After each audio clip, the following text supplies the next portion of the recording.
Johnson County Library is now fine-free. Find out more at jocolibrary.org/fine-free. The e-resource of this episode is S&P Net Advantage.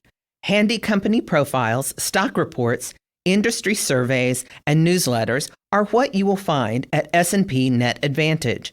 This service includes S&P credit ratings and CFRA research with buy, hold, sell ratings from equity analysts.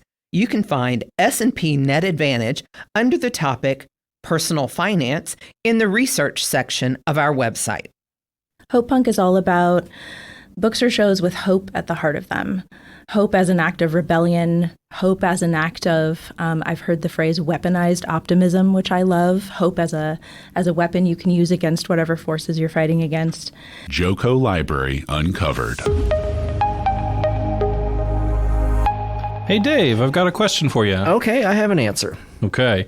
Well, would you say that you are an optimistic person? I try to be. I mean, to be honest with you, I mean, there's so much, if you keep up with the news at all, there's a lot that can bring you down, but you don't want to keep your head in the sand and not know what's going on in the world. Yeah. So, but with that said, I try to be optimistic. How about you? Yeah, I would say generally I also think of myself as an optimist. I like to think that people have good intentions and that most of the time people are trying to do the right thing. So if you just take a little time, get to know people, that you can usually find something positive to think about. That's about good to humanity. know, because I got this bridge I'd like to sell you. I mean, not 100% of the time, but in general, I would say I'm 75% optimist. That's fair. Yeah. Yeah. So today we are back with another collection deep dive. And on this episode, we're going to talk about a genre that I hadn't really heard of before this episode called Hopepunk. Nor have I, yeah. So Hopepunk, it's kind of that idea of radical optimism. If you think of punk as individualism, anti-establishment type of ideology, then you add hope on top of that and you get people who are pushing through against adversity, against opposition, and letting hope prevail. So I think it's a very optimistic outlook on the world. I'm optimistic that this is going to be a very interesting subgenre deep dive. Yes, me as well. But first, the news. Library news.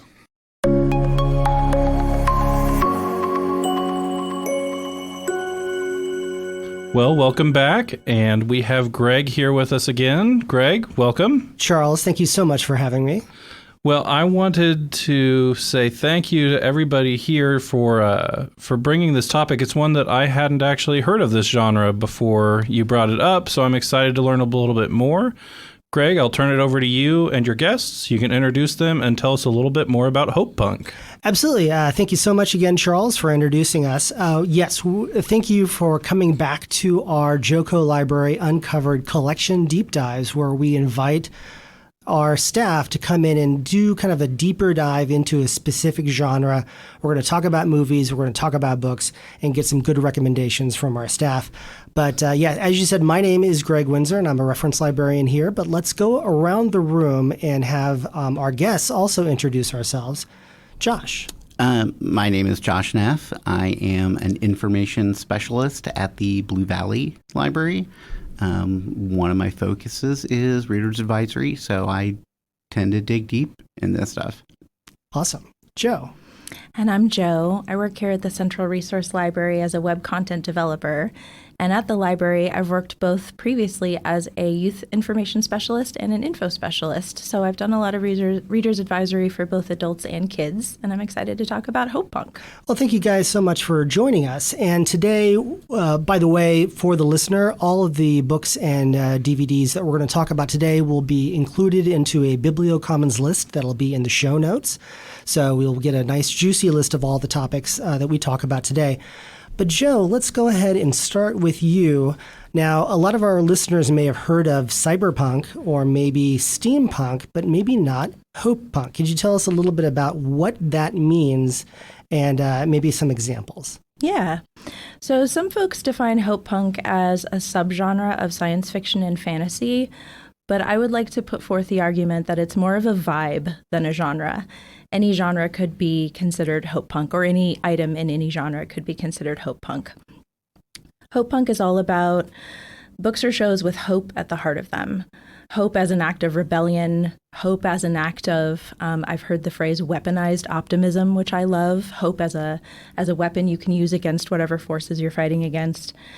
And there are a lot of examples that we're going to talk about today, including some television shows and some books for adults and some books for kids. Well, why don't you go ahead and give us a good kind of a broad example of something that includes that quality of Hopepunk.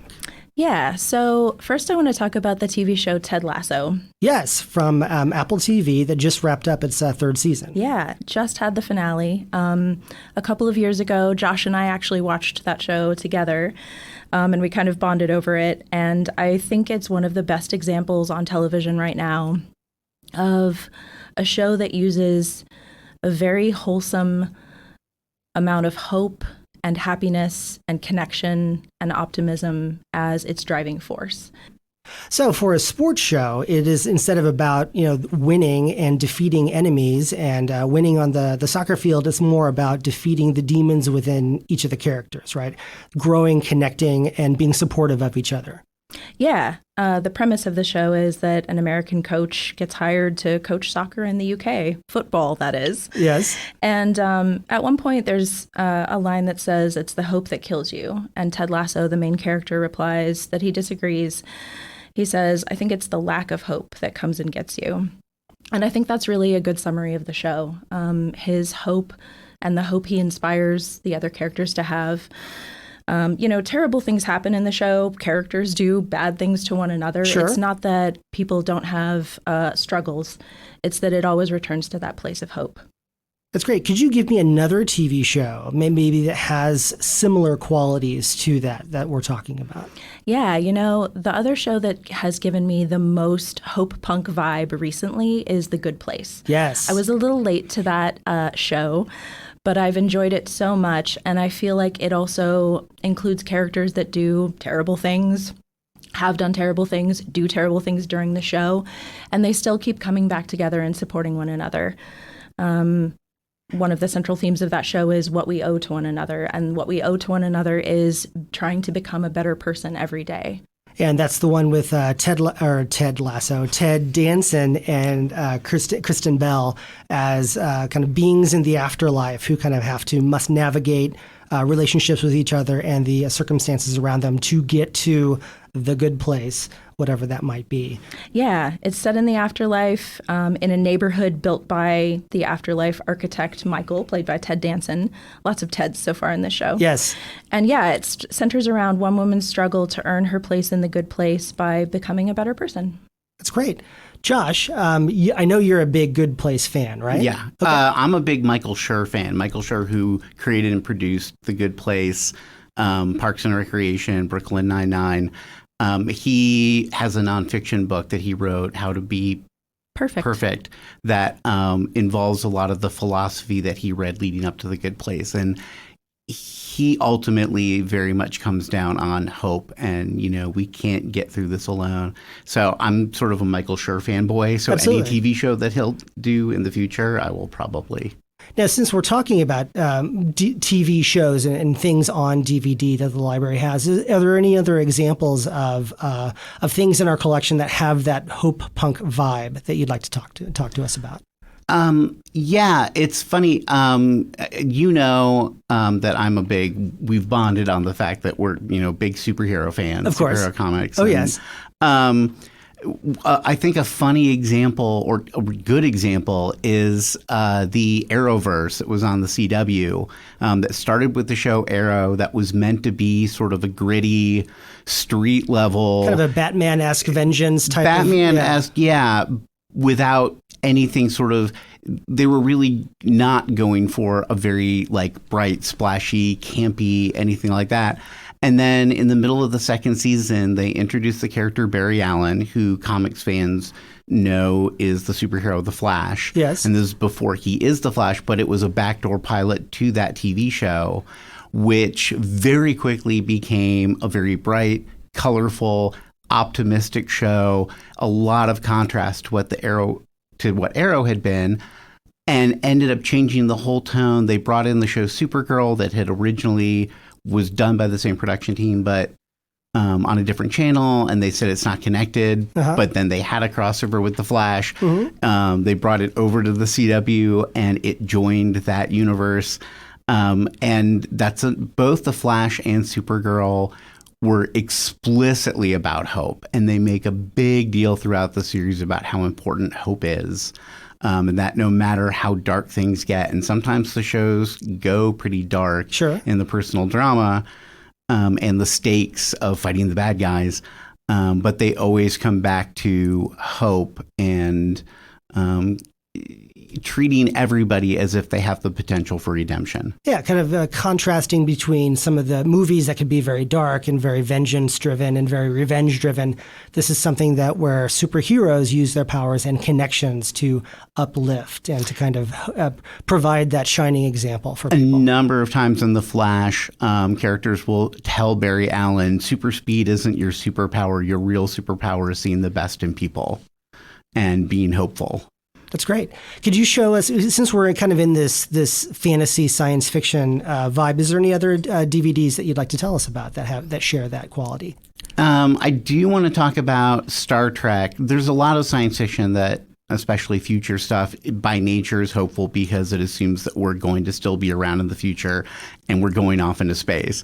Star Trek, Gene Roddenberry created it intentionally to be a hopeful, optimistic series about how we can get over our larger conflicts. Yeah, being developed in the 1960s during the civil rights and everyone, the struggle, and that everyone is kind of arguing with each other. He provided a vision where people have resolved those issues and have gone on to other things. Right. And there's even backstory that humanity went through a lot of really horrible stuff of World War III and nuclear Armageddon and, post-apocalyptic life, and then came back to become the society that is past racism, past sexism, and really kind of has become this unified and yet individualistic, optimistic society. And later Star Trek shows have gotten a little darker. Sure. Star Trek Discovery came around a few years ago, and it started off as kind of a prequel to the original series. And a lot of criticism that it drew during its first season was that it was too dark and too cynical for Star Trek. Yeah. And Seth MacFarlane, who I'm not a big fan of. I am not a big fan of work he had done in the past. Not a big Family Guy fan. He had done the cartoon Family Guy and some other spinoffs of that. Sure. And so I was wary until a friend of mine was like, no, you have to watch his new show, The Orville. It started as a kind of work comm set in outer space in the future, but it was clearly, and I think he even said in interviews, he felt like Star Trek had gotten too dark, and he wanted to go to sort of the optimism and brightness of Star Trek, specifically Star Trek: The Next Generation. That brightness that he felt that the newer shows were lacking, he wanted to bring those back and spotlight those. Right. Yeah. And the overt comedy that starts in the sort of first half of its first season moves over to an incredibly optimistic view of the future and scientific curiosity. So Josh, I do want to jump to Joe. While we're on the topic of science fiction, what is maybe a book or a novel that you think that kind of encapsulates some of this hopeful science fiction future? One of my favorites is one of the most unique series I've ever read. It's the Murderbot series by Martha Wells. The first book is called All Systems Red. And I feel like it centers around the search for a sense of self and a sense of self-fulfillment beyond everything else. It's about a murder bot that Now, wait, hacks. you have to explain, what is the murder bot?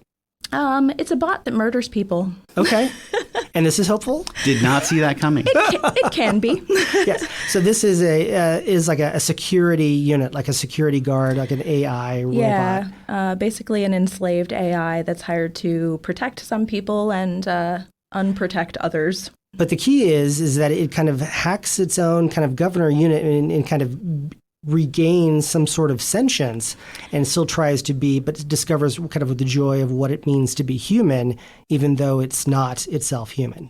Yeah, it's able to become secretly sentient. Its owners do not know. And at first, all it really wants to do is watch soap operas and other streaming media to stay entertained. But it begins to explore its own identity, and then it also begins to form some bonds of friendship and connection with the humans that it's hired to protect.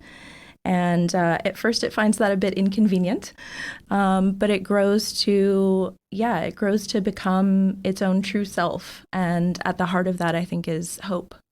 And this is a series of books, not just one novel, right? Yes, it's a trilogy. Yeah. And they're all fairly short and wonderful on audio. I highly recommend I actually them. think they've gone up to like 5 or 6 books. There's more. Yes. And so let's go ahead and go back to Josh. Well, give us an example of another book, maybe not science fiction, but has some of those overtones that might crawl into our view of Hopepunk.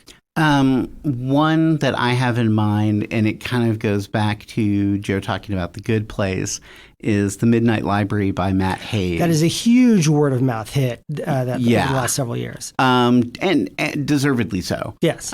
Because it sort of, I would say literary fantasy, which also kind of goes back to any genre can be Hopepunk. It gets pretty dark. I actually started crying pretty early into it because it was hitting some dark notes that I was like, oh gosh, this is a little heavy. Content warning, it pretty early on involves suicide. Sure. So if that's triggering to people, maybe steer away from it. But the book itself is about kind of those the untraveled paths in someone's life, and they go to a library where they can kind of take a book down from the shelf and see the places that their lives could have been, right? And not just see, but live them. Yeah. Yeah. And so this is just a kind of, everyone always thinks about kind of what could have been, or what those big decision points they made in their life, how things could have been differently, and how those decisions shape us as people and as characters. And no spoilers, so I won't say what happens overall, but it does end on an extremely hopeful note, again, of, that as dark as things get, you can still hold on to hope. That's awesome, Josh. And tell us about the books that and the movies and the TV shows that we've talked about so far are kind of more geared toward adults, but you have a selection that's in the teen section, or the young adult section of our library, right? Yeah, it's I think it would be marketed as middle grade. We have J fiction at the library. And the first book in a duology, the first one is Sal and Gabby Break the Universe. It's by Carlos Hernandez, one of the funniest books I've read, and about middle school students who get involved in the multiverse. But really what I think stands out for it as Hopepunk, and what I really loved about it, is that all of the conflicts, including the main character's conflict with a bully at school, are resolved with intelligence and charisma, not with fighting. And this is something that can be read by adults as well. Oh, well, I read it. Okay. And that's probably not the best example, but yes, other adults have read it too and enjoyed it. Okay, Joe, what other books that kind of maybe from that area of the library that you would recommend? Yeah, back when I was a youth services librarian, a title caught my eye on the shelf. The title was The Girl Who Circumnavigated Fairyland in a Ship of Her Own Making. And solely based on that title, I checked the book out, and I'm so glad that I did. It's by Catherine Valente, and it's about September, a young girl who escapes her boring life in Omaha, when she is abducted willingly and taken to fairyland. And her story is also all about the connections she makes and the tenacious hope she has throughout her strange, wild, and wonderful adventures in fairyland. Oh. And that was another one that we bonded over. We did. We talked about Catherine Valente a lot. And that book I highly recommend to adults and children alike. Its language is so poetic and beautiful. And that is another one that's part of a series that you can kind of jump into. Yep. That's wonderful. Now, what Josh said earlier when he was talking about the Matt Haig book, one of the things that we didn't have time to really delve into today is the concept of uplit, of books that are kind of about usually cranky or isolated characters who kind of just reach out and kind of make connections to the world around them and really changes them. It's been a huge genre, especially popular in book clubs in recent years. A Man Called Ove by Frederick Bachman, or Eleanor Oliphant is Fine by Eleanor Lippman. Remarkably Bright Creatures by Shelby Van Pelt was a huge word-of-mouth hit last year. I was going to tell you all about one that's just came out last month. It's called The Collected Regrets of Clover by Mickey Bremer. And this book is about a death doula, a woman who kind of, instead of a doula, traditionally helps somebody through the childbirth, through the process. This person helps people through their end-of-life choices and kind of devotes her life to making sure that people are comforted and supported and feel that sense of connection toward the end of her life. However, she is so committed to her job that she has kind of neglected her own life. And whenever she makes a connection with a client, that inspires her to reach out and do that for herself. It's just a fabulous book that kind of hits you right in the feels and kind of helps you understand that, make those connections to things that are larger than yourself.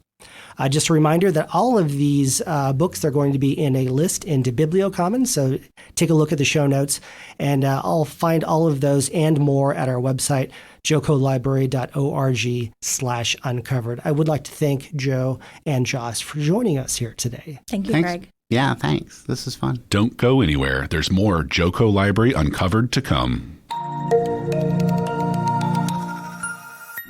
So I think this subgenre really appealed to me so much because a lot of writing out there that's about the future, it leans more towards the negative. It's a lot of like, oh, there's a dystopia or authoritarian governments or rampant disease and environmental destruction.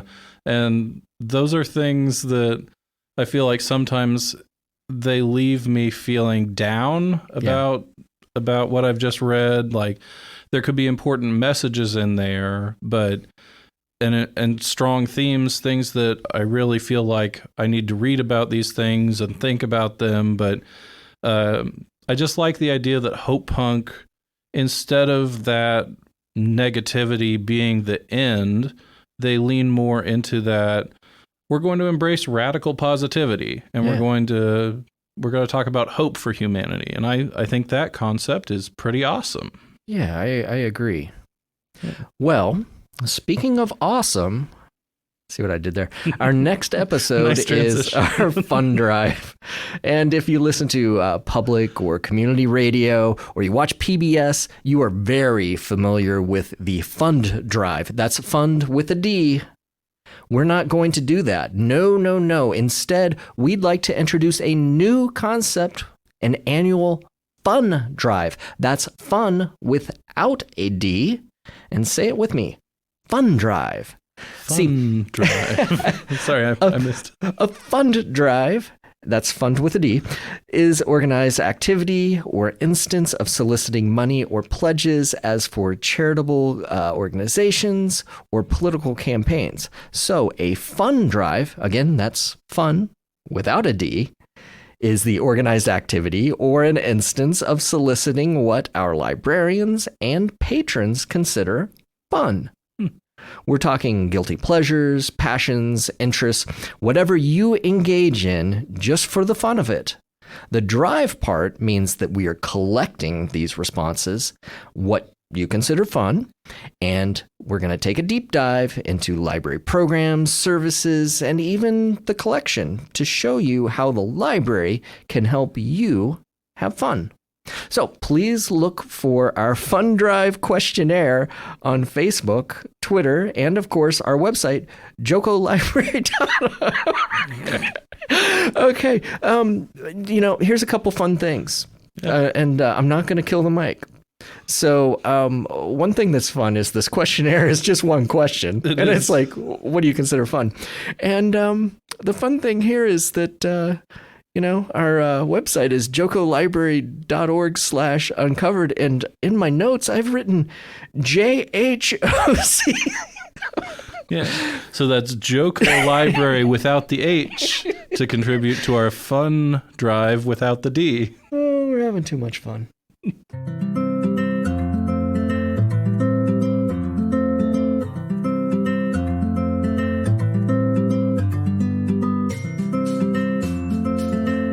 Joco Library Uncovered.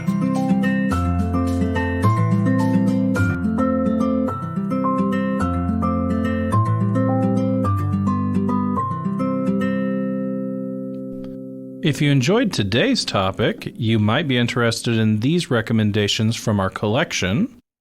First, a Charles's Choice, and today I am recommending Sourdough, which is a book by Robin Sloan. Oh, that's a good transition right into a Dave's double feature, because mine is from a famous cook, Anthony Bourdain, A Cook's Tour. That is available on Canopy. I selected that because Anthony Bourdain to me seems like the ultimate Hopepunk. He's definitely punk. He's very raw and edgy, but he always has this kind of optimism of people and culture and going to find great stuff where you might not necessarily find it or expect to find it. Mm-hmm. My second is very popular kind of game show called Alone. That's available on Canopy as well, where individuals are placed in remote areas and they simply have to survive. It's amazing what these people will do to survive and in the face of weather and starvation and the threat of predators. Yeah. But the thing that gets them by is hope. Sometimes they'll make up their own little activities to occupy their mind and keep them going. Maybe they make musical instruments. Maybe they'll make games like chess sets and things like that. But it's interesting to see in the face of adversity, just how deep you can go into that well of hope. Well, those sound great, and those are on Canopy, but a full list of our book report recommendations can be found on our webpage, jocolibrary.org/uncovered.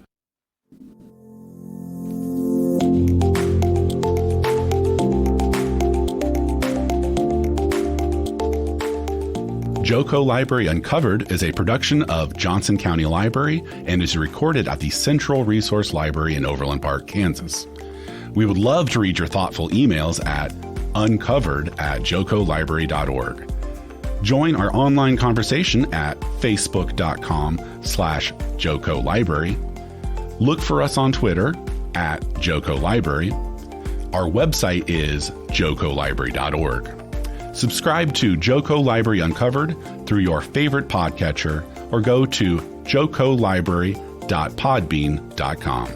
Thanks for listening, and come back in 2 weeks for more Joco Library Uncovered.